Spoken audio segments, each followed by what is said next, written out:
Almost every day, we are told that Islamist terrorism has nothing to do with Islam. Muslims are peaceful and tolerant people and have nothing whatsoever to do with terrorism. Al-Qaeda's cause is not Islam. ISIL is not Islamic. And we are told that Muslims reject the extremists. The overwhelming majority of Muslims reject that interpretation of Islam. It's very important for us to align ourselves with the 99.9% of Muslims who are looking for the same thing we're looking for. But is it true that 99.9% of Muslims don't support extremism? What would you say if scientific polls by major research organizations have repeatedly shown a very different picture? I'm Raheel Raza. I'm a Sunni Muslim, and for the past 20 years, I've dedicated my life to speaking out against the rising threat of radical Islam. When there is a disease or a virus, it can't be treated unless you identify the problem. So we have to call it what it is, and it is violent, radical, extremist Islamism. This is not an easy topic to discuss, but in light of the fact that most of the terrorism in the world today involves Muslims in one way or another, and because it directly affects our lives and security, I think that we need to be able to have an open, honest, and fact-based conversation about that. Let's be honest. Islam has a problem today. There is a cancer of extremism within Islam today. This is not a conversation about Islam. It's a conversation about the growing threat of radical Islam and how it affects us all. And that conversation begins now.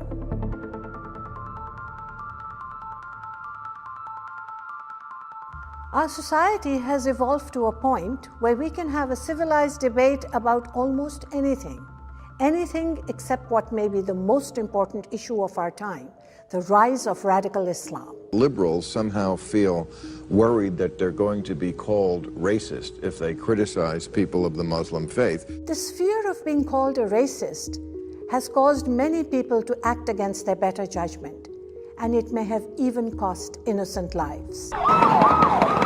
At least 14 killed, another 17 wounded. It happened in San Bernardino, a city. In San Bernardino, California, 2 Muslim terrorists who had pledged allegiance to ISIS killed at least 14 people. Inside Farouk's house, police found a virtual bomb-making laboratory with smokeless powder and remote-control cars. But a few weeks before the attack, some neighbors apparently noticed suspicious activity but didn't call the police.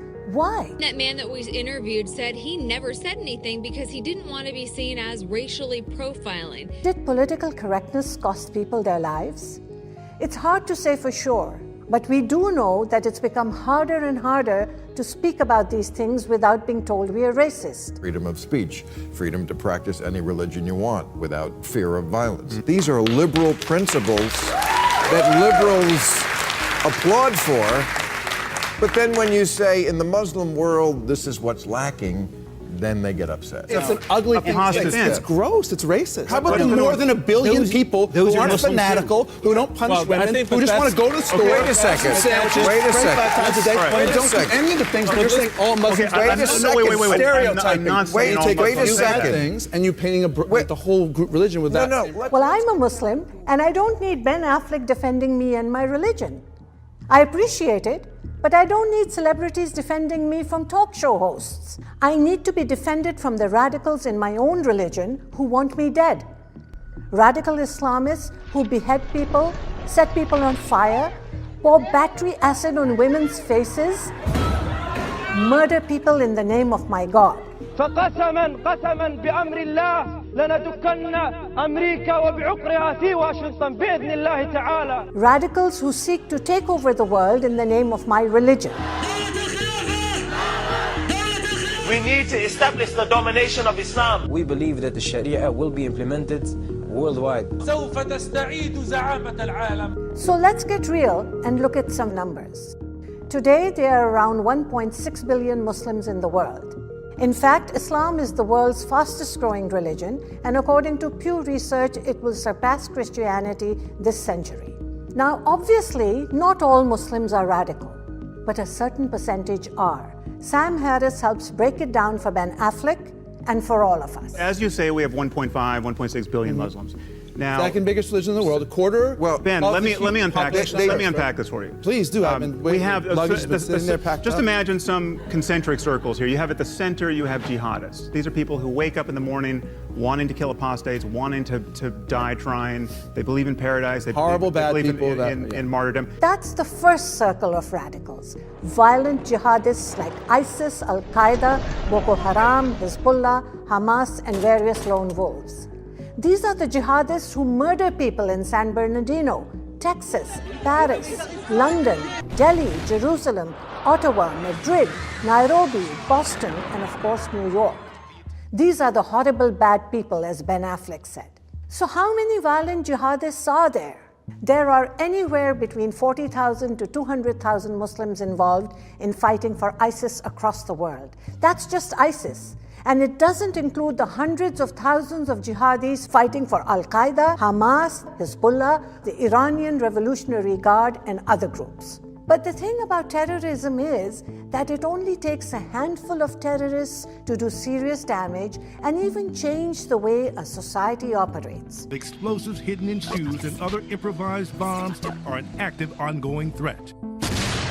And with the refugee crisis, the number of ISIS jihadis operating in the West is also set to increase. The huge numbers are a challenge to security, with many arriving refusing to identify themselves upon arrival in Europe. This is the ideal situation for ISIS to penetrate several countries in Europe. And according to reports, the mastermind of the Paris attacks snuck into Europe claiming to be a refugee. He boasted of being able to travel freely between Europe and Syria. And while radical Islamists are sneaking into Europe, twice as many British Muslims are fighting for ISIS than are fighting in the British Armed Forces. In the gruesome video showing James Foley's murder, many were shocked to hear his executioner speaking with a British accent. This is James Wright Foley. America is not immune to this danger. Today, federal prosecutors say a man trained in Syria returned to the United States to launch a terrorist attack here at home. According to U.S. Homeland Security, there have been over 122 U.S. terrorist cases involving homegrown violent jihadists since 9/11. Fortunately, many of them have been thwarted by law enforcement. That's the first circle. Murderous, violent jihadists in Europe, in America, and around the world. But what about the next circle outside of them? Outside of them, we have Islamists. These are people who are just as convinced of martyrdom and paradise and wanting to foist their religion on the rest of humanity, but they want to work within the system. They're not going to blow themselves up on a bus. They want to change governments. They want to use democracy against itself. Islamists want many of the same things as the jihadists. It's just that their tactics differ. So instead of engaging in terror themselves, they use the political and cultural system to further their aims. Take Gaza, for example. In 2006, Palestinians voted Hamas into power. Hamas is a radical terrorist group that used democracy to gain legitimacy and political power. Also included in this circle are a large percentage of Egyptians who in 2012 elected the Muslim Brotherhood into power. Egypt has a new president this evening, Mohammed Morsi, a member of the Muslim Brotherhood. The Muslim Brotherhood was formed in Cairo in 1928. It's known as the progenitor of modern political Islam and has a stated goal of establishing a global caliphate or Islamic state run in accordance with Sharia law. Morsi wants to impose Islamic law, limit the rights of women. His party is not pro-American. Now, while the Muslim Brotherhood is primarily a political organization, it has spawned many terrorist groups around the world, including Al-Qaeda, Hamas, and others. Although distinct from the groups we just described, there is an organization here in North America called CARE, which the Department of Justice said is or was a member of the U.S. Muslim Brotherhood. CARE presents itself as a moderate civil rights group representing the interests of Muslims in America. Yet, when you look a little closer, many disturbing things start to emerge. A controversial American Muslim group is facing new charges of ties to Islamic terrorism. The United Arab Emirates has just listed CARE as a terrorist organization. ISIS and Al-Qaeda are also on that list. And in the United States, CARE was named as an unindicted co-conspirator in a major terror funding trial. Groups like CARE try to silence people like myself and others who dare to speak out about radical Islam. Case in point, a film that I was in featuring 9 women who spoke out against barbaric treatment of women by radical Islamists got shut down. Why would CARE want to silence this film? That's what they do. They try to shut down debate by crying Islamophobia, even at Muslims like me. That's the second circle. Now, this next circle is the largest of them all, and this is very disturbing. The Muslims in this circle are certainly not like ISIS, and they're not working to overthrow governments like the Muslim Brotherhood. But they do hold beliefs and practices that no doubt will seem radical to you and me. They hold views about human rights and about women, about homosexuals that are deeply troubling. Who are they? What are their beliefs? In 2013, Pew Research released a comprehensive study based on interviews with thousands of Muslims in 39 countries. It reported that in countries like Afghanistan, Egypt, and Jordan, the vast majority of Muslims surveyed, between 79 to 86%, believe that those who leave the Muslim faith should be executed. Do you know anyone who has left their faith? Do you think they should be executed? Do you think that that's a radical belief? If we were to take the average from all the Muslims surveyed around the world, we end up with an average of 27% who believe that apostates should be executed. 27% of those surveyed, that equals 237 million people. Did you know that 39% of all Muslims in the countries surveyed believe that honor killings can be a justifiable punishment for a woman who has had pre- or extramarital sex? Do you think that's a radical belief?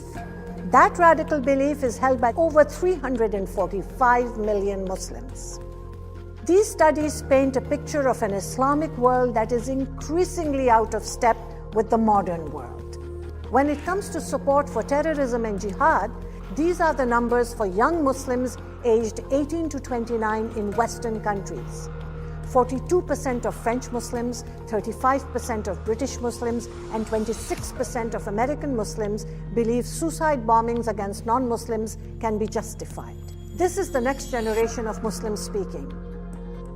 A majority of Muslims surveyed, 53%, said they want Sharia or Islamic law to be the law of the land in Muslim majority countries. Of those who said they want Sharia to be the law of the land, over 52% said they support whippings and cutting off of hands of thieves.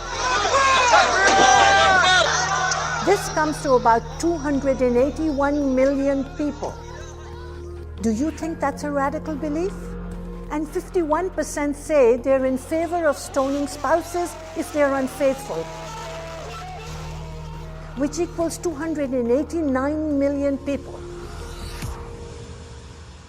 Of course, not every Muslim believes in these things, but hundreds of millions do.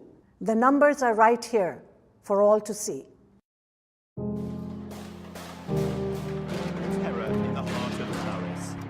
It's time for an honest conversation about one of the most important issues of our time.